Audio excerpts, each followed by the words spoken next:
السلام عليكم ورحمة الله وبركاته. بسم الله الرحمن الرحيم. الحمد لله والصلاة والسلام على رسول الله وعلى آله وأصحابه أجمعين. ما بعد، فنسأل الله تبارك وتعالى أن يمن علينا بالعلم النافع والعمل الصالح ويرزقنا الإخلاص في القول والعمل. സഹോദരങ്ങളെ, റബ്ബ് സുബ്ഹാനഹു വ തആല നമ്മുടെ ഈ കൂടിയിരുത്തം നാളെ നമുക്ക് ലഭിക്കുന്ന ഏറ്റവും വലിയ പ്രതിഫലമായി മാറ്റുമാറാകട്ടെ. പഠിക്കുന്നതും അതുപോലെ തന്നെ കേൾക്കുന്നതുമായ കാര്യം അതനുസരിച്ച് ജീവിക്കാൻ നമുക്കെല്ലാവർക്കും അല്ലാഹു സുബ്ഹാനഹു വ തആല തൗഫീഖ് നൽകി അനുഗ്രഹിക്കുമാറാകട്ടെ. നമ്മൾ പഠിച്ചുകൊണ്ടിരിക്കുന്ന വിഷയം മഹാനായ റസൂൽ സല്ലല്ലാഹു അലൈഹി വസല്ലമയുടെ ജീവചരിത്രമാണ്. അത് വളരെ മനോഹരമായ രൂപത്തിൽ മഹാനായ പണ്ഡിതൻ അൽ ഇമാം ഇബ്നു അബിൽ ഇസ്സ് അൽ ഹനഫി റഹിമഹുല്ലാ അദ്ദേഹം രചിച്ച അൽ ഉർജൂസത്തുൽ മീഇയ്യ ഫീ ദിക്രി ഹാലി അഷ്റഫിൽ ബരിയ്യ എന്ന് പറയുന്ന 100ഓളം വരുന്ന കവിതകളാണ് നമ്മൾ പഠിച്ചുകൊണ്ടിരിക്കുന്നത്. അതിൽ ഷേഖ് പിന്നീട് പറയുന്ന കാര്യം ഹിജ്റ 6-ാം വർഷം നടന്ന സംഭവമാണ് നമ്മൾ വിശദീകരിച്ചു കൊണ്ടിരിക്കുന്നത്. അതിൽ ഷേഖ് പിന്നീട് പറയുന്നു, വബഅദഹു ഇസ്തിസ്ഖാഉഹു, റസൂൽ സല്ലല്ലാഹു അലൈഹി വസല്ലമ മഴയെ തേടി അല്ലാഹുവോട് ദുആ ചെയ്തതിനെ പറ്റിയാണ്. റസൂലുള്ളാഹി സല്ലല്ലാഹു അലൈഹി വസല്ലമ മഴയെ തേടി അല്ലാഹുവിനോട് ദുആ ചെയ്തതിനെ പറ്റിയാണ് ഇവിടെ ഷേഖ് ഹിജ്റ 6-ാം വർഷം നടന്ന സംഭവമായി പറയുന്നത്. എന്താണ് ഇതിനുള്ള കാരണം? റസൂൽ സല്ലല്ലാഹു അലൈഹി വസല്ലമയുടെ സഹാബത്തിന് ശക്തമായ വെള്ളത്തിന്റെ ക്ഷാമമുണ്ടായി. അത് നേരിടേണ്ടി വന്നു. ശക്തമായ വരൾച്ചയാണ് അവർക്ക് നേരിടേണ്ടി വന്നത്. സഹാബത്ത് റസൂലുള്ളാഹി സല്ലല്ലാഹു അലൈഹി വസല്ലമയുടെ അടുക്കലേക്ക് പോയിക്കൊണ്ട് പറഞ്ഞു, ഫസ്തസ്ഖി റസൂലുള്ളാഹി സല്ലല്ലാഹു അലൈഹി വസല്ലം. റസൂൽ സല്ലല്ലാഹു അലൈഹി വസല്ലം എന്താണ് ചെയ്തത്? അല്ലാഹുവിനോട് ദുആ ചെയ്തു. അല്ലാഹുവോട് ദുആ ചെയ്തു. ഫആതാഹുമുൽ മതർ. അപ്പോൾ അല്ലാഹു സുബ്ഹാനഹു വ തആല എന്ത് ചെയ്തു? അവർക്ക് മഴ വർഷിപ്പിച്ചു കൊടുത്തു. നോക്കൂ സഹോദരങ്ങളെ, സഹാബത്ത് ഒരിക്കലും എന്തല്ല പറഞ്ഞത്, റസൂലെ അങ്ങ് നമുക്ക് മഴ വർഷിപ്പിച്ചു തരണം എന്നല്ല സഹാബത്ത് പറഞ്ഞത്. മറിച്ച് അല്ലാഹുവോട് നമുക്ക് വേണ്ടി മഴയ്ക്ക് വേണ്ടി പ്രാർത്ഥിക്കണം. കാരണം ഇതാണ് റസൂൽ സല്ലല്ലാഹു അലൈഹി വസല്ലമ സഹാബത്തിന് പഠിപ്പിച്ചു കൊടുത്തത്.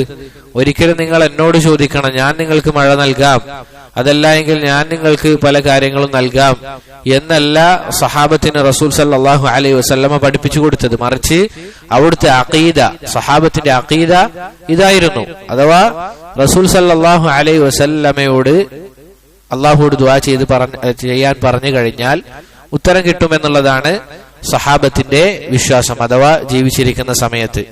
അതല്ലാതെ റസൂലിന്റെ വഫാത്തിന് ശേഷം ഒരൊറ്റ സഹാബത്ത് പോലും റസൂലിന്റെ ഖബറിന്റെ അടുക്കൽ പോയി റസൂലെ നിങ്ങൾ അള്ളാഹുവോട് പ്രാർത്ഥിക്കണമെന്നോ, അതല്ല എങ്കിൽ നമ്മുടെ നാട്ടിലുള്ള അല്ലെങ്കിൽ നമ്മളുടെ ഇപ്പോഴുള്ള ആധുനിക ശിർക്ക് ചെയ്യുന്നത് പോലെയല്ല. അവരെന്താണ് പറയുന്നത്? ഖബറിലുള്ള ആളുകളോട് തന്നെ നേരിട്ട് പ്രാർത്ഥിക്കുന്ന അവസ്ഥയാണ്. പക്ഷേ നമുക്ക് റസൂൽ സല്ലല്ലാഹു അലൈഹി വസല്ലമയുടെ ജീവിതം ഉടനീളം എടുത്ത് പരിശോധിച്ച് നോക്കിക്കഴിഞ്ഞാലും ഒരിക്കലും അള്ളാഹുവോടല്ലാതെ അവിടുന്നോ അല്ലെങ്കിൽ അവിടുത്തെ സഹാബത്തോ റളിയല്ലാഹു അൻഹും അജ്മഈൻ പ്രാർത്ഥിച്ചതായി നമുക്ക് കാണാൻ സാധിക്കുകയില്ല. എന്തുകൊണ്ടാണ് സഹോദരങ്ങളെ ഈ ഒരു വരൾച്ച ബാധിച്ചത്? എന്താണ് ഇതിനുള്ള കാരണം? അതിനുള്ള കാരണം സഅദ് ഇബ്നു അബി വഖാസ് റളിയല്ലാഹു അൻഹു ഉദ്ധരിക്കുന്ന ഒരു സംഭവം നമുക്ക് കാണാൻ സാധിക്കും. ഒരു ദിവസം റസൂൽ സല്ലല്ലാഹു അലൈഹി വസല്ലമ സഹാബത്തിനെ കൂട്ടി ഒരു യുദ്ധത്തിന് പുറപ്പെട്ടു. നമുക്കറിയാം, പണ്ട് കാലത്ത് യുദ്ധം എന്ന് പറഞ്ഞു കഴിഞ്ഞാൽ ആരൊക്കെയാണോ പരസ്പരം യുദ്ധത്തിൽ ഏറ്റുമുട്ടുന്നത് അവർ ഒരു സ്ഥലം നിശ്ചയിക്കും. എന്നിട്ട് അവിടെ പോയി അവിടെ തമ്പടിച്ച് പിന്നീടാണ് യുദ്ധം ആരംഭിക്കുക. ഇതാണ് പൊതുവെയുള്ള ശൈലി. അങ്ങനെ ഒരു വിഭാഗം ആളുകൾ ഏതാണോ അല്ലെങ്കിൽ ഇരുകൂട്ടറും ഏതാണോ നല്ല സ്ഥലം, അഥവാ തമ്പടിക്കാൻ ഏറ്റവും നല്ല സ്ഥലം ഏതാണ് എന്നവർ നോക്കും. അവിടെ വെള്ളമുണ്ടോ, താമസത്തിന് അനുയോജ്യമായ സ്ഥലമാണോ എന്നൊക്കെ അവർ അവിടെ ഒന്ന് പരിശോധിച്ചതിന് ശേഷമാണ് അവിടെ തമ്പടിക്കുക. ഇങ്ങനെ നോക്കുമ്പോൾ മുസ്ലിമീങ്ങൾ ഒരു സ്ഥലത്ത് പോയപ്പോൾ അവിടെ കാഫിരീങ്ങൾ നല്ല സ്ഥലത്ത് എന്ത് ചെയ്തു? തമ്പടിച്ചു. അഥവാ നല്ല വെള്ളം ലഭിക്കുന്ന, അതുപോലെ തന്നെ താമസത്തിന് അനുയോജ്യമായ ഒരു സ്ഥലം എന്ത് ചെയ്തു? കാഫിരീങ്ങൾ ആദ്യമേ പോയി അവിടെ തമ്പടിക്കുകയുണ്ടായി. മുസ്ലിമീങ്ങൾക്കാകട്ടെ എന്താണ് പ്രയാസമുണ്ടായത്? അവർ മുസ്ലിമീങ്ങൾക്ക് ലഭിക്കേണ്ടതായ വെള്ളം അത് നിഷേധിക്കുകയും ചെയ്തു, അത് തടഞ്ഞു വെച്ചു. മുസ്ലിമീങ്ങൾക്ക് വെള്ളം ലഭിക്കേണ്ടതിന് പകരം അവരെന്താണ് ചെയ്തത്? അവിടെ തടഞ്ഞു വെക്കുകയാണ് ഉണ്ടായത്. അങ്ങനെ വെള്ളമില്ലാതെ സ്വഹാബത്ത് അവരുടെ ആവശ്യങ്ങൾ നിർവഹിക്കാൻ പ്രയാസപ്പെടുകയാണ്.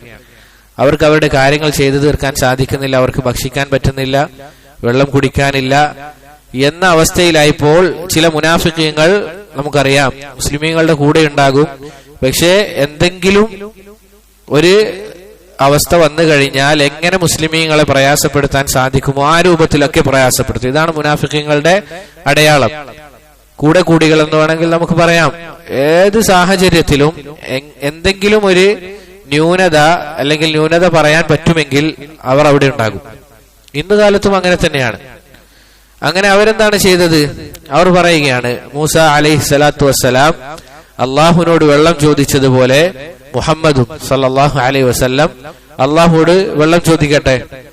റസൂൽ സല്ലല്ലാഹു അലൈഹി വസല്ലം പ്രവാചകനാണല്ലോ, അതിനാൽ അവിടുന്ന് വെള്ളത്തിനു വേണ്ടി അള്ളാഹുവോട് മഴയ്ക്ക് വേണ്ടി പ്രാർത്ഥിക്കട്ടെ. അവന്റെ പ്രവാചകത്വം സത്യമാണെങ്കിൽ അള്ളാഹു ദുആ കേട്ട് മഴ വർഷിപ്പിക്കുമല്ലോ എന്ന് മുനാഫിഖീങ്ങൾ പറഞ്ഞു. പരിഹസിച്ചുകൊണ്ട് റസൂൽ സല്ലല്ലാഹു അലൈഹി വസല്ലമയെ കുറിച്ച് ഇങ്ങനെ പരിഹാസ രൂപത്തിൽ പറയുകയാണ്. ഈ പരിഹാസ സംഭാഷണം സഹാബത്ത് റസൂൽ സല്ലല്ലാഹു അലൈഹി വസല്ലമയുടെ അടുക്കൽ എത്തിച്ചു. റസൂൽ സല്ലല്ലാഹു അലൈഹി വസല്ലമ ചോദിച്ചു, അവഖദ് ഖാലൂഹ, അവർ അങ്ങനെ പറയുന്നുണ്ടോ, അവർ ഈ രൂപത്തിൽ സംസാരിക്കുന്നുണ്ടോ എന്ന് റസൂൽ സല്ലല്ലാഹു അലൈഹി വസല്ലമ സഹാബത്തിനോട് ചോദിച്ചപ്പോൾ സഹാബത്ത് പറഞ്ഞു, നഅം, അതെ റസൂലെ, അവരെങ്ങനെ പരിഹസിക്കുന്നുണ്ട്. അങ്ങ് റസൂൽ സല്ലല്ലാഹു അലൈഹി വസല്ലമ അങ്ങ് അള്ളാഹുവിന്റെ ദൂതനാണ് എന്നല്ലേ പറയുന്നത്? അങ്ങനെയെങ്കിൽ അള്ളാഹുവോട് ദുആ ചെയ്ത് മഴ വർഷിപ്പിക്കാൻ വേണ്ടി പറയണം എന്ന് പറയണം. നോക്കൂ സഹോദരങ്ങളെ, മുനാഫിഖീങ്ങൾക്കറിയാം റസൂൽ സല്ലല്ലാഹു അലൈഹി വസല്ലമക്ക് മഴ സ്വന്തം പെയ്യിപ്പിക്കാൻ പറ്റില്ല എന്ന്. അതുകൊണ്ടാണല്ലോ അള്ളാഹുവോട് ചോദിച്ച് മഴ പെയ്യിപ്പിക്കണം എന്ന് പറഞ്ഞത്. നോക്കൂ, മുനാഫിഖീങ്ങൾക്ക് പോലും അറിയുന്ന കാര്യമാണ്. അങ്ങനെ സഹോദരങ്ങളെ, റസൂൽ സല്ലല്ലാഹു അലൈഹി വസല്ലമ സഹാബത്തിനോട് ഈ കാര്യം, അപ്പോൾ സഹാബത്ത് റസൂൽ സല്ലല്ലാഹു അലൈഹി വസല്ലമയോട് ഈ കാര്യം പറഞ്ഞപ്പോൾ അവിടുത്തെ ഇരു കരങ്ങളും ആകാശത്തേക്ക് ഉയർത്തിക്കൊണ്ട് റസൂൽ സല്ലല്ലാഹു അലൈഹി വസല്ലമ ദുആ ചെയ്യുകയാണ്. തൊട്ടുടനെ തന്നെ ശക്തമായ മഴ വർഷിച്ചു. ശക്തമായ മഴ അവിടെ വർഷിച്ചു. ഈ സംഭവം സഅദ് ഇബ്നു അബി വഖാസ് റളിയല്ലാഹു അൻഹു പറയുന്നതായി കാണാം. ഇതാണ് മഴയെ തേടിയ സംഭവമായി റസൂൽ സല്ലല്ലാഹു അലൈഹി വസല്ലമ പ്രാർത്ഥിച്ചു എന്ന് ഷെയ്ഖ് ഹിജ്റ 6-ാം വർഷം സംഭവിച്ച മൂന്നാമത്തെ കാര്യമായി ഇവിടെ പറഞ്ഞത്. പിന്നീട് അതിനുശേഷം ഷെയ്ഖ് റഹിമഹുല്ലാ പറയുന്നത് വസൂ ഖറദ്. എന്താണ് സൂ ഖറദ്? സൂ ഖറദ് പടയൊരുക്കമാണ്, ഒരു യുദ്ധമാണ്. ഈ പടയൊരുക്കം നടക്കുന്നത് ഗസ്വത്തു ബനു ലിഹ്യാൻ, നമ്മൾ കഴിഞ്ഞ ദർസിൽ സൂചിപ്പിച്ചിരുന്നു. ഗസ്വത്തു ബനു ലിഹ്യാൻ പടയൊരുക്കം, അത് കഴിഞ്ഞ് ഏതാനും ദിവസങ്ങൾക്ക് ശേഷമാണ് സൂ ഖറദ് യുദ്ധം നടക്കുന്നത്. എന്താണ് സഹോദരങ്ങൾ ഇതിനുള്ള കാരണം? നമുക്കറിയാം റസൂൽ സല്ലല്ലാഹു അലൈഹി വസല്ലമയുടെയും സഹാബത്തിന്റെയും പ്രധാന സമ്പാദ്യങ്ങളിൽ ഒന്നാണ് ഒട്ടകം എന്നുള്ളത്. അതുപോലെ തന്നെ അവരുടെ കന്നുകാലികൾ, തോട്ടങ്ങൾ, ഇതൊക്കെയാണ് റസൂലിന്റെയും സല്ലല്ലാഹു അലൈഹി വസല്ലമ സഹാബത്തിന്റെയും പ്രധാന സമ്പത്ത്. റസൂൽ സല്ലല്ലാഹു അലൈഹി വസല്ലമ അവിടുത്തെ ഒട്ടകത്തെ സംരക്ഷിക്കാനും അതുപോലെ തന്നെ അതിനെ മേയാനും അതിന്റെ കാര്യങ്ങൾ നോക്കി നടത്താനും ഒരാളെ ഏൽപ്പിച്ചിരുന്നു. റസൂൽ സല്ലല്ലാഹു അലൈഹി വസല്ലമയുടെ ഒട്ടകത്തെ നോക്കിയിരുന്നത് ഒരു വ്യക്തിയായിരുന്നു. അദ്ദേഹമാണ് ആ ഒട്ടകത്തെ മേയ്ക്കാറുള്ളതും അതിനു വേണ്ട ഭക്ഷണങ്ങൾ കൊടുക്കാറുമുള്ളത്. അങ്ങനെ സഹോദരങ്ങളെ, ഒരു ദിവസം ഉഐന ഇബ്നു ഹിസൻ എന്ന് പറയുന്ന ഒരാൾ അയാളുടെ ഗോത്രവുമായി വരികയും, ഗത്ഫാൻ ഗോത്രമാണ് അയാളുടെ ഗോത്രം, എന്നിട്ട് റസൂൽ സല്ലല്ലാഹു അലൈഹി വസല്ലമയുടെ ഒട്ടകങ്ങളെ പിടിച്ചെടുക്കുകയും ചിലതിനെ ആക്രമിക്കുകയും ചെയ്തു. അങ്ങനെ ആക്രമിക്കുക മാത്രമല്ല, അതിനെ മേയുന്നയാളെ റസൂൽ സല്ലല്ലാഹു അലൈഹി വസല്ലമ മേയാൻ ഏൽപ്പിച്ചയാളെ എന്ത് ചെയ്തു? ഇവർ കൊലപ്പെടുത്തി കളഞ്ഞു, ഇവർ കൊന്നുകളഞ്ഞു. അതുപോലെ തന്നെ അദ്ദേഹത്തിന്റെ ഭാര്യയെ തട്ടിക്കൊണ്ടുപോവുകയും ചെയ്തു. സുബ്ഹാനല്ലാഹ്. നോക്കൂ സഹോദരങ്ങളെ, നമ്മൾ കഴിഞ്ഞ ദർസിൽ സൂചിപ്പിച്ചിരുന്നു, പൊതുവെ റസൂൽ സല്ലല്ലാഹു അലൈഹി വസല്ലമയെ മോശമായ രൂപത്തിൽ ചിത്രീകരിക്കുകയാണ് നമ്മുടെ നാട്ടിലുള്ള ആളുകൾ ചെയ്യുന്നത്. അഥവാ യുദ്ധത്തിന് കൊതിയുള്ളയാളാണ് എന്ന രൂപത്തിൽ എത്ര യുദ്ധങ്ങൾ നമ്മൾ പറഞ്ഞു. ഇതിലെല്ലാം റസൂൽ സല്ലല്ലാഹു അലൈഹി വസല്ലമയോട് ഇങ്ങോട്ട് യുദ്ധം ചെയ്യുമ്പോൾ മാത്രമാണ് റസൂൽ സല്ലല്ലാഹു അലൈഹി വസല്ലം അങ്ങോട്ട് യുദ്ധം ചെയ്യുന്നത്. ആ രൂപത്തിലാണ് നമുക്ക് ചരിത്രങ്ങളിൽ കാണാൻ സാധിക്കുന്നത്.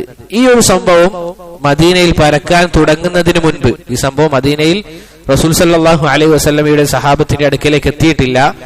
അതിനു മുൻപ് ആദ്യം കേൾക്കുന്നത് മഹാനായ സഹാബി സലമത്ത് ഇബ്നു അക്വ റളിയല്ലാഹു അൻഹു ആണ്. അദ്ദേഹത്തെ പറ്റി പറയുകയാണെങ്കിൽ വളരെ കഴിവുള്ള, വളരെ അധികം കായിക ബലമുള്ള സഹാബിയാണ് സലമത്ത് ഇബ്നുൽ അക്വ റളിയല്ലാഹു അൻഹു. അമ്പെയ്ത്തിലും അതുപോലെ തന്നെ വളരെ ശക്തനാണ് അദ്ദേഹം. അദ്ദേഹത്തിന്റെ മറ്റൊരു പ്രത്യേകത എന്തെന്നാൽ അദ്ദേഹം വളരെ വേഗത്തിൽ ഓടാൻ കഴിവുള്ള സഹാബിയാണ്. എന്താണ് പേര്? സലമത്ത് ഇബ്നുൽ അക്വ. വളരെ വേഗത്തിൽ ഓടാൻ സാധിക്കുന്ന ഒരു സഹാബിയാണ് സലമത്ത് ഇബ്നുൽ അക്വ. അപ്പോൾ ഇദ്ദേഹത്തിന് ഈ വിവരം ലഭിച്ച ഉടനെ തന്നെ അദ്ദേഹം എന്ത് ചെയ്തു? ഗത്ഫാൻ ഗോത്രം പോകുന്നുണ്ട് എന്നറിഞ്ഞ ആ ഭാഗത്തേക്ക് വളരെ വേഗതയിൽ ഓടി. അദ്ദേഹം അതിവേഗത്തിൽ അവരുടെ പിന്നാലെ ഓടുമ്പോൾ അദ്ദേഹം ഇങ്ങനെ പറഞ്ഞുകൊണ്ടാണ് ഓടുന്നത്, ഇന്ന് നമുക്കറിയാൻ സാധിക്കും ആരാണ് യഥാർത്ഥ ധൈര്യശാലി, ആരാണ് ഈ യുദ്ധത്തിൽ വിജയിക്കുക എന്ന് ഇന്ന് നമുക്ക് കണ്ടറിയാം എന്ന് അദ്ദേഹം ആളുകളെയും കൂട്ടിയിട്ടാണോ പോകുന്നത്? അല്ല, ഒറ്റക്ക്. അവരെ ഏകദേശം ധാരാളം ആളുകളുണ്ട്, അവരുടെ പിന്നാലെ ആ ഒട്ടകത്തെ ലഭിക്കാൻ വേണ്ടി ഓടുകയാണ്. അങ്ങനെ സഹോദരങ്ങളെ, ഈ സംസാരവും ഈ സഹാബിയുടെ ധൈര്യവും കണ്ടപ്പോൾ ആ കുഫാറുകൾ ഭയപ്പെടുകയാണ്. അവർ ഭയപ്പെടുകയാണ് ഇദ്ദേഹത്തിന്റെ ഈ സംസാരം കേട്ടപ്പോൾ. ആലോചിച്ച് നോക്കുക, ധാരാളം ആളുകളുള്ള ഒരു സംഘത്തോട് ഒരാൾ ഒറ്റയ്ക്ക് വന്ന് സംസാരിക്കുമ്പോൾ കുഫാറുകളെ സംബന്ധിച്ചിടത്തോളം അവരുടെ മനസ്സിൽ എപ്പോഴും ഭയം മാത്രമാണ്. അവരുടെ മനസ്സിൽ ഭയമാണ് ഉണ്ടാവുക, പുറമോടി മാത്രമാണ്. പക്ഷെ ആരാണ് സഹോദരങ്ങളെ യഥാർത്ഥത്തിൽ ഇസ്സത്ത് നൽകേണ്ടവൻ? അല്ലാഹു സുബ്ഹാനഹു വ തആലയാണ്. അല്ലാഹു പറഞ്ഞില്ലേ, വലില്ലാഹി വലിൽ മുഅ്മിനീന, അല്ലെങ്കിൽ വലില്ലാഹിൽ ഇസ്സത്തു വലിൽ മുഅ്മിനീൻ വലി റസൂലിഹി വലിൽ മുഅ്മിനീൻ. ജസാക്കുമുല്ലാഹു ഖൈറൻ. ആർക്കാണ് യഥാർത്ഥ ഇസ്സത്ത് ഉള്ളത്? അല്ലാഹുവിനും അവന്റെ റസൂലിനും മുഅ്മിനീങ്ങൾക്കുമാണ്. അതിനാൽ തന്നെ ഇദ്ദേഹത്തിന്റെ ഈ സംസാരം കേട്ടപ്പോൾ കുഫാറുകൾ പേടിക്കുകയാണ്. അങ്ങനെ സഹോദരങ്ങളെ, ഈ സഹാബിയുടെ ധൈര്യം കണ്ട് അവർ ഒട്ടകത്തെയും അതുപോലെ തന്നെ ആ സമ്പാദ്യം ഉപേക്ഷിച്ചുകൊണ്ട് ഓടി രക്ഷപ്പെട്ടു. ഈ ഒരു വാർത്ത റസൂൽ സല്ലല്ലാഹു അലൈഹി വസല്ലമയുടെ ചെവിയിലെത്തി. അഥവാ ഒട്ടകങ്ങളെ പ്രയാസപ്പെടുത്തി ഒട്ടകത്തെ മേച്ചിരുന്നയാളെ കൊന്നുകളഞ്ഞു, അവരുടെ ഭാര്യയെ തട്ടിക്കൊണ്ടുപോയി എന്ന വാർത്ത റസൂൽ സല്ലല്ലാഹു അലൈഹി വസല്ലമയുടെ അടുക്കൽ എത്തുമ്പോൾ റസൂൽ ഉടനെ തന്നെ മദീനയിലെ കുതിര പടയാളികളോട് യുദ്ധം ചെയ്യാൻ വേണ്ടി ആവശ്യപ്പെടുകയാണ്. എത്രയും പെട്ടെന്ന് ഒരുങ്ങണം. അങ്ങനെ റസൂൽ സല്ലല്ലാഹു അലൈഹി വസല്ലമയും സഹാബത്തും ആ ഗോത്രം സഞ്ചരിച്ച വഴിയിലൂടെ അവരെ പിടികൂടാൻ പോകുമ്പോൾ അവിടെ അതാ യാത്ര മധ്യേ ആര് നിൽക്കുന്നു? സലമത്ത് ഇബ്നുൽ അക്വ റളിയല്ലാഹു അൻഹു റസൂൽ സല്ലല്ലാഹു അലൈഹി വസല്ലമയുടെ ഒട്ടകങ്ങളുമായി അവിടെ വഴിമധ്യേ നിൽക്കുന്നത് കണ്ടു. അങ്ങനെ സഹോദരങ്ങളെ, ഒട്ടകത്തെ തിരിച്ചു കിട്ടിയത് കൊണ്ട് തന്നെ ആ ഗോത്രത്തെ റസൂൽ സല്ലല്ലാഹു അലൈഹി വസല്ലമ ഒന്നും ചെയ്തില്ല. നോക്കൂ, റസൂലുള്ളാഹി സല്ലല്ലാഹു അലൈഹി വസല്ലമ പ്രത്യേകിച്ച് പ്രതികാരമൊന്നും വീട്ടിയില്ല. അങ്ങനെ അവിടെ നിന്ന് അവർ എന്ത് ചെയ്തു? തിരിച്ച് യാത്ര ചെയ്തു. അങ്ങനെ അവിടെ വെച്ച് ഒരു ഒട്ടകത്തെ അറക്കുകയും റസൂൽ സല്ലല്ലാഹു അലൈഹി വസല്ലമ ആ സ്ഥലത്ത് വെച്ച് ഭക്ഷണം കഴിക്കുകയും ചെയ്തു. ആ എത്തിയ സ്ഥലത്തിന്റെ പേരാണ് ദൂഖറത്ത്. അവിടത്തേക്ക് ചേർത്തുകൊണ്ടാണ് ഈ ഒരു സംഭവത്തെ പറയുന്നത്. ഈ ഒരു സംഭവം അറിയപ്പെടുന്നത് ദൂഖറൽ എന്ന രൂപത്തിലാണ്.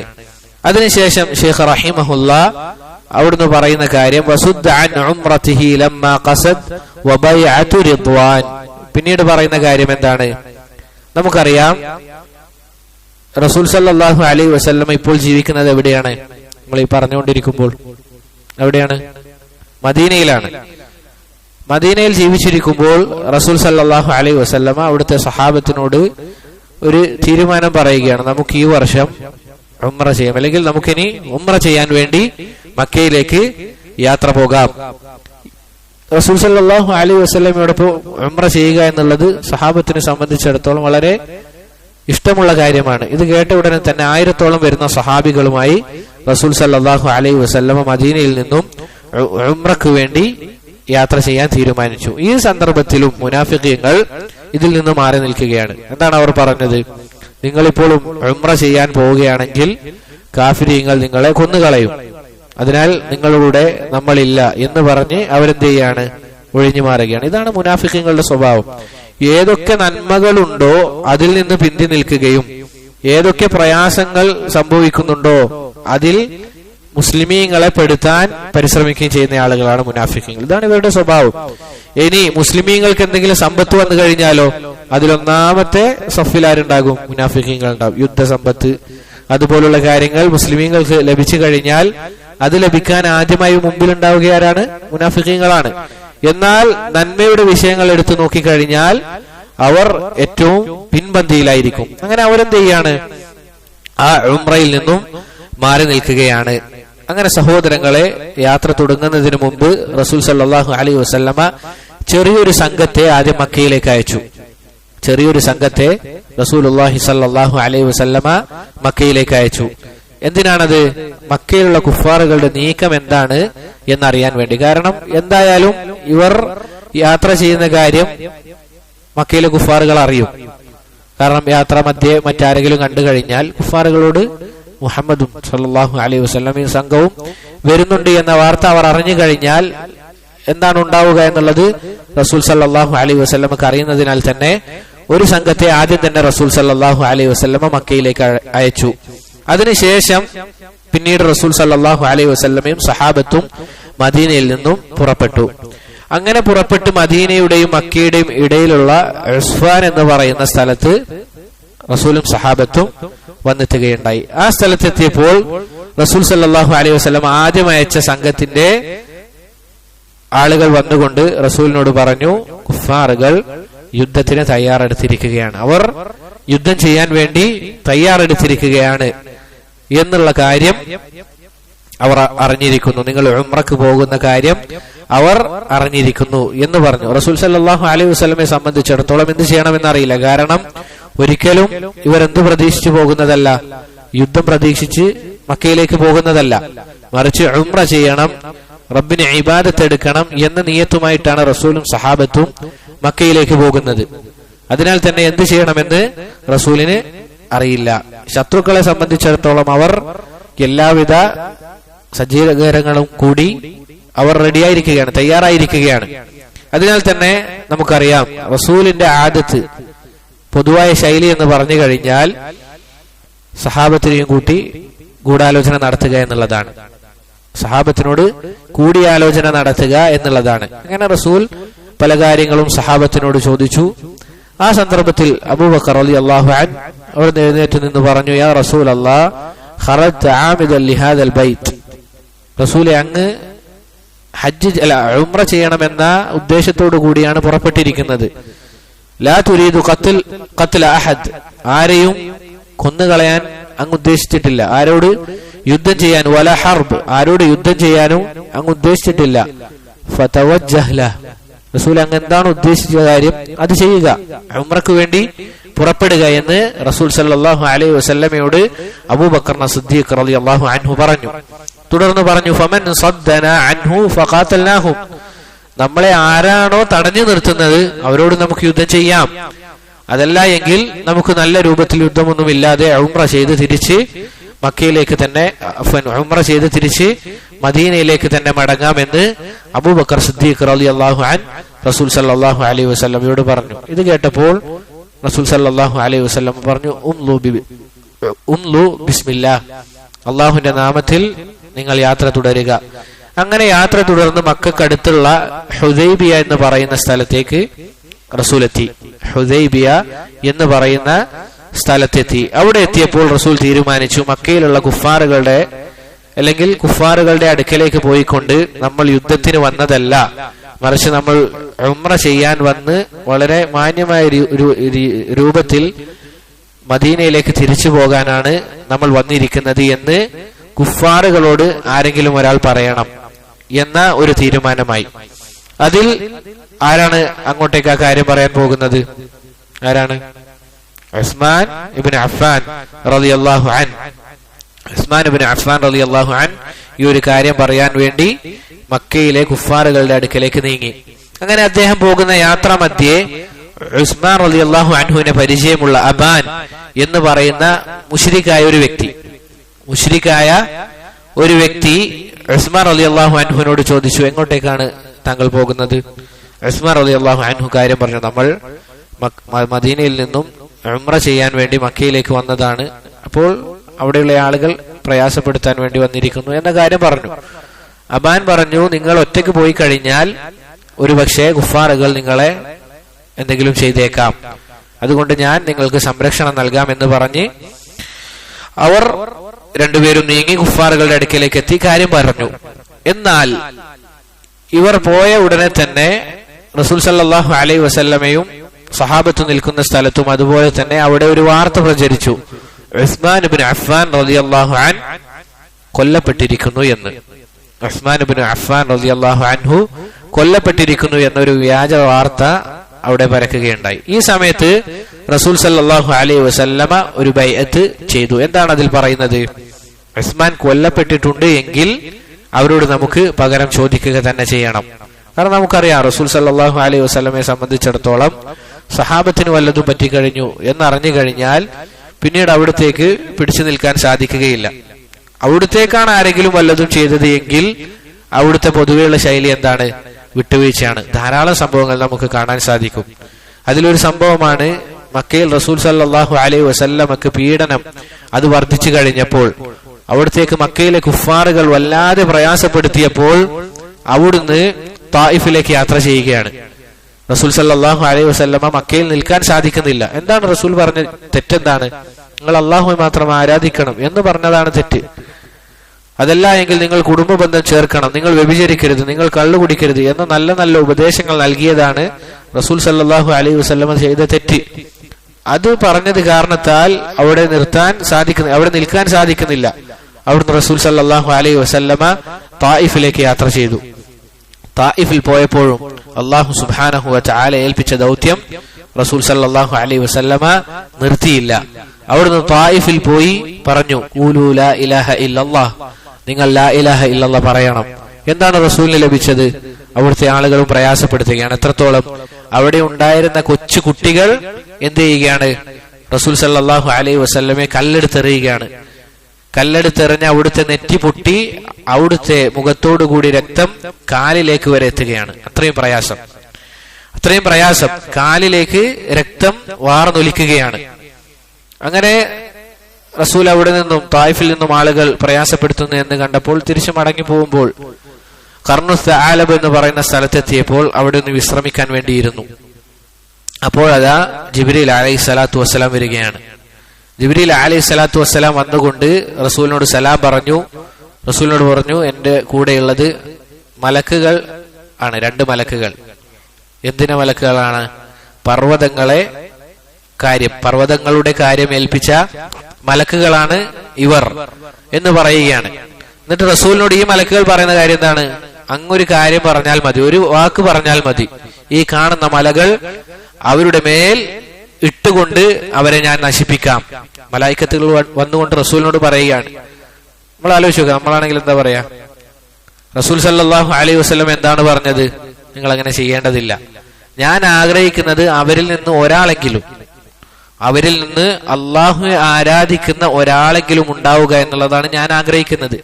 അവരെ ഒന്നും ചെയ്യേണ്ടതില്ല എന്ന രൂപത്തിൽ റസൂൽ സല്ലല്ലാഹു അലൈഹി വസല്ലമ മറുപടി കൊടുക്കുകയാണ്. പക്ഷേ റസൂൽ സല്ലല്ലാഹു അലൈഹി വസല്ലമയുടെ സഹാബത്തിന് എന്തെങ്കിലും സംഭവിച്ചു കഴിഞ്ഞാൽ അവിടുന്ന് പകരം ചോദിക്കാറുണ്ട്. അതാണ് ഇവിടെ നമുക്ക് കാണാൻ സാധിക്കുന്നത്. ആ സമയത്ത് റസൂൽ ഒരു ബൈഅത്ത് എടുത്തു, അല്ലെ? ഉസ്മാൻ റളിയല്ലാഹു അൻഹുവിനെ കൊലപ്പെടുത്തിയിട്ടുണ്ട് എങ്കിൽ അവരോട് പകരം ചോദിക്കുക തന്നെ ചെയ്യണം എന്ന് പറഞ്ഞെടുത്ത ആ ബൈഅത്തിന് പറയുന്ന പേരാണ് ബൈഅത്തുർ റിദ്വാൻ. എന്നാൽ സഹോദരങ്ങളെ, വാസ്തവത്തിൽ അതെന്തല്ല, യാഥാർത്ഥ്യമായിരുന്നില്ല. ഉസ്മാൻ ഇബ്നു അഫ്ഫാൻ റളിയല്ലാഹു അൻഹു കൊല്ലപ്പെട്ടിട്ടില്ല. നോക്കൂ, ഈ സംഭവത്തിൽ നിന്ന് നമുക്ക് മനസ്സിലാക്കാൻ പറ്റുന്ന ഏറ്റവും വലിയ ഗുണപാഠം അല്ലെങ്കിൽ ഏറ്റവും വലിയ കാര്യം എന്താണ്? റസൂലുള്ളാഹി സ്വല്ലല്ലാഹു അലൈഹി വസല്ലമക്ക് ഗൈബ് അറിയില്ല. റസൂലുള്ളാഹി സ്വല്ലല്ലാഹു അലൈഹി വസല്ലമക്ക് ഗൈബ് അറിയില്ല എന്നുള്ളത് ഈ സംഭവത്തിൽ നിന്ന് വ്യക്തമാണ്. നിങ്ങൾ ആലോചിച്ച് നോക്കുക, ഗൈബ് അറിയാമെങ്കിൽ നമ്മൾ കഴിഞ്ഞ ദർസിൽ സൂചിപ്പിച്ചതുപോലെ ആളുകളൊക്കെ കൂട്ടി ബൈഅത്ത് ചെയ്യുകയാണ്. ഇതൊക്കെ ഒരു അഭിനയല്ലേ? റസൂലിന് ഗൈബ് അറിയാമെങ്കിൽ ആദ്യമേ പറഞ്ഞാൽ പോരെ അത് വ്യാജ വാർത്തയാണ്, ആരും പ്രയാസപ്പെടണ്ട, ഉസ്മാൻ റളിയല്ലാഹു അൻഹു കൊല്ലപ്പെട്ടിട്ടില്ല, തിരിച്ചു വരും എന്ന് ആദ്യമേ പറയാം. അതല്ലാതെ ഇത്രയും പ്രയാസമാണ്, എന്ത് യുദ്ധത്തിന് ആളുകൾ വരുന്നുണ്ട്, മിക്കവാറും പല ആളുകളും കൊല്ലപ്പെടും എന്ന അവസ്ഥയിൽ റസൂലിന് ഗൈബ് അറിഞ്ഞിട്ടും ഇത്രയും ആളുകളെ കൂട്ടി നമുക്കിനി ബൈഅത്ത് ചെയ്യാം, ഓരോ ആളുകൾ വരിക, എനിക്ക് കൈ തരിക, ഉസ്മാൻ റളിയല്ലാഹു അൻഹു കൊല്ലപ്പെട്ടിട്ടുണ്ട് എങ്കിൽ നമുക്ക് തിരിച്ചു യുദ്ധം ചെയ്യാം, ഇതൊക്കെ അഭിനയമായി മാറില്ലേ? റസൂൽ സല്ലല്ലാഹു അലൈഹി വസല്ലമക്ക് ഗൈബ് അറിയില്ല. വമാ യൻതിഖു അനിൽ ഹവാ ഇൻ ഹുവ ഇല്ലാ വഹ്യുൻ യൂഹാ.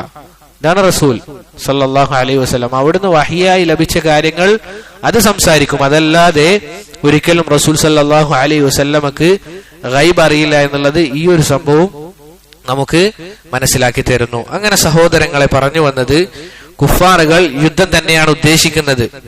റസൂൽ സല്ലല്ലാഹു അലൈഹി വസല്ലമ അവിടുന്ന് ധാരാളമായി ആവർത്തിച്ച് പറയുന്നുണ്ട്, നമ്മൾ യുദ്ധത്തിന് വന്നവരല്ല, നമ്മൾ യുദ്ധം ആഗ്രഹിക്കുന്നില്ല, നമ്മൾ ഉംറ ചെയ്ത് തിരിച്ചു പോകുന്നതാണ് എന്ന രൂപത്തിൽ ആവർത്തിച്ച് പറഞ്ഞിട്ടും അവർ അതിന് നിൽക്കുന്നില്ല, അഥവാ യുദ്ധത്തിന് തയ്യാറായിക്കൊണ്ടേ നിൽക്കുന്നു. അങ്ങനെ സഹോദരങ്ങളെ, റസൂൽ സല്ലല്ലാഹു അലൈഹി വസല്ലം അവസാനം പറഞ്ഞു, ഇനി യുദ്ധമാണെങ്കിൽ യുദ്ധം അത് തന്നെ ചെയ്യാം എന്ന രൂപത്തിൽ റസൂൽ നിന്നപ്പോൾ അതിനിടയിൽ ധാരാളം സംസാരങ്ങൾ അങ്ങോട്ടും ഇങ്ങോട്ടും നടന്നു. അതിനിടയിലാണ് സുഹൈൽ എന്ന് പറയുന്ന ഒരാൾ വന്നുകൊണ്ട് റസൂൽ സല്ലല്ലാഹു അലൈഹി വസല്ലമയോട് ഒരു കരാർ വെക്കുന്നത്. എന്താണ് ആ കരാറിലുള്ളത്? പല കാര്യങ്ങളുമുണ്ട്. ആ കരാറിൽ പല കാര്യങ്ങളുമുണ്ട്. ഈ ഒരു സംഭവം വളരെ വിശാലമായതാണ്, എല്ലാം പറയാൻ ഉദ്ദേശിക്കുന്നില്ല. ഈ ഒരു സംഭവത്തിൽ പ്രത്യക്ഷത്തിൽ നോക്കിക്കഴിഞ്ഞാൽ ഈ കരാറിൽ മുസ്ലിമീങ്ങളുടെ ഭാഗത്ത് നോക്കുകയാണെങ്കിൽ ഒന്നും ലഭിക്കാനില്ല. അതിലൊരു കരാർ എന്താണ്? ഈ വർഷം ഉംറ ചെയ്യാൻ സാധിക്കുകയില്ല. മറ്റൊരു സംഭവം, നിങ്ങളുടെ അടുത്തേക്ക് മുസ്ലിമായി ഒരാൾ വന്നു കഴിഞ്ഞാൽ നിങ്ങൾ എന്ത് ചെയ്യാൻ പാടില്ല? മുസ്ലിമായി സ്വീകരിക്കാൻ പാടില്ല. എന്നാൽ നിങ്ങളുടെ കൂട്ടത്തിൽ നിന്ന് ഒരാൾ കാഫിറായി നമ്മുടെ അടുക്കിലേക്ക് വരികയാണെങ്കിൽ നമ്മൾ അത് സ്വീകരിക്കും. ഇങ്ങനെ ധാരാളം, പ്രത്യക്ഷത്തിൽ നോക്കുമ്പോൾ ധാരാളം മുസ്ലിമീങ്ങൾക്ക് തടസ്സമുള്ള അല്ലെങ്കിൽ പ്രയാസമുള്ള കാര്യങ്ങളാണ് കാണാൻ സാധിക്കുന്നത്. റസൂൽ സല്ലല്ലാഹു അലൈഹി വസല്ലമ ഇത് അംഗീകരിക്കുകയാണ്. സഹാബകൾക്ക്, പല ആളുകൾക്കും എന്താണ് ഇതിൽ പ്രയാസമുണ്ട്. ഈ സമയത്താണ് മഹാനായ സഹാബി ഉമർ റളിയല്ലാഹു അൻഹു ആ ഒരു ചോദ്യം ചോദിക്കുന്നത്, റസൂലേ അലസ്ന അലൽ ഹഖ്, നമ്മൾ സത്യത്തിലല്ലേ ഉള്ളത്?